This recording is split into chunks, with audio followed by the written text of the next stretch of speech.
Hello and welcome back to Initial Solution. In today's tutorial, I will show you how to update Microsoft Teams.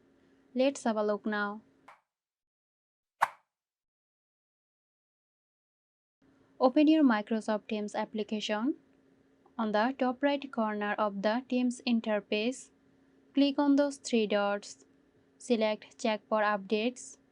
This option ensures that Teams will charge for the latest updates available. If there are updates available, Teams will prompt you to download and install them. So that's it. Hope you found this tutorial helpful.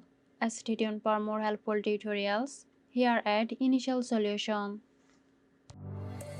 This video is sponsored by Zerosoft. Zerosoft offers graphic design, UI UX design, digital marketing and web development. Elevate your brand with Zerosoft today. For more details, check the description box.